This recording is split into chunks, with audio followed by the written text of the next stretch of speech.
Game Gallery. Mario's Game Gallery, otherwise known as Mario's Fundamentals, is an MS-DOS collection of casual games released in 1995 by Interplay that is perhaps best known for being the first video computer game of any kind to feature Mario as voiced by Charles Martinet, who would end up being the de facto voice of the character from that point on. Certainly an interesting bit of trivia which gives Mario's Game Gallery a bit of a historical notability, even if the game itself is really nothing noteworthy. I know some people crap on this quite a bit, but truth be told, this isn't such a bad game. Is it the best use of Mario? Probably not, but then again, Mario has been featured in far worse games before and since. This is more of a novelty than anything these days, and once the novelty wears off, you'll move on to something else, but I'm jumping ahead here. Mario's Game Gallery comprises 5 games: Checkers, Go Fish, Dominoes, Backgammon, and Yacht. Let's blow through these rather quickly.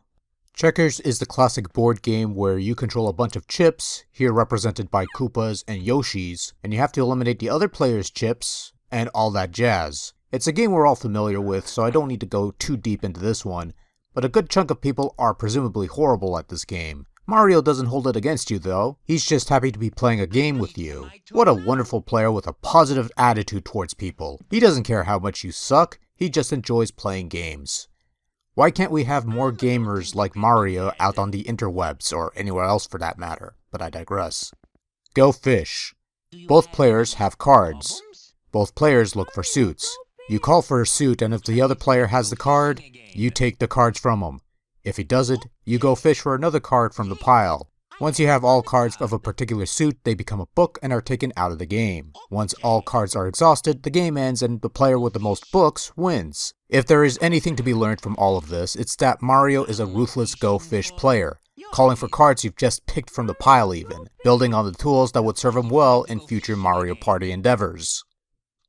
Next up we have Dominoes, and Dominoes is, well, your traditional game of dominoes, except this one doesn't keep score, so your only concern is clearing away your bones before Mario does. There also seems to be a lack of doubles play here, you can only go on one side or the other. In any event, if you're familiar with traditional dominoes, you should do fine here, as Mario is a somewhat adequate domino player, but not much else. It's not a bad version of dominoes per se, but it's also fairly bare bones. More on that later. Backgammon. The one game in the collection that goes completely over my head, and as such, the one dud in my eyes. Some folks might be better versed in the intricacies of backgammon, but unfortunately, I am not one of them, and I can't imagine a lot of kids being into it either. I don't know, maybe they should have put in tic-tac-toe or something. And finally, we have Yacht, a dice game where the goal is to roll 5 dice in order to score points under the game's house rules. It's sort of like Yahtzee, except this game predates Yahtzee by a couple decades and is in the public domain, while Yahtzee is a trademark of the Hasbro Corporation. Of the 5 games included in this collection, Yacht is perhaps the easiest of the bunch since it's based more on chance and intuition than any semblance of skill. Though truth be told, there are instances where I feel Mario got the better hand and the game feels somewhat fixed, but it plays out a little more fairly than the others. Kind of. Sort of. More on that later. And that's Mario's Game Gallery in a nutshell. Not a particularly exciting collection of games, but to its credit and on its own merits, they're not terribly done. Anyone with a passing familiarity of these featured games should be able to jump into this with no problem, and if you're lost, there's a somewhat helpful set of brief instructions on how to play the games. I can't say they're that helpful though, since I have no clue how backgammon works, but they're there if you need them. Naturally, the game mainly uses the mouse to move the cursor around and click on things, though you can also use the keyboard to do these things and use shortcut keys to access certain options quicker. Moving the cursor around and clicking on the things work about as well as you would expect, although there are brief instances where the cursors would get stuck momentarily and I'd have to feverishly wiggle the mouse around to get some semblance of a response. This may be a DOS box thing though, but still thought it was worth mentioning. The only real drawback to Game Gallery is the lack of options. You could pick any of the 5 games to play, but there's little to no customization in regards to customizing the gameplay, whether it be in the form of slight rule changes or difficulty settings, little things that have since become standard features in subsequent computer iterations of these leisurely activities. The latter difficulty setting could have been useful here too, as Mario tends to be a fairly difficult player, almost bordering on cheapness galore. But then again, it just means a bigger sense of satisfaction once you beat his ass to the ground and go fish. Mario's game gallery looks about as good as you'd expect from a typical 1995 MS-DOS game. Some cheapo animation, some decent quality VGA graphics, and some ugly DOS prompt typefaces. The later Windows release apparently polishes up the visuals a bit, but since I don't have access to that version, I've no way of knowing.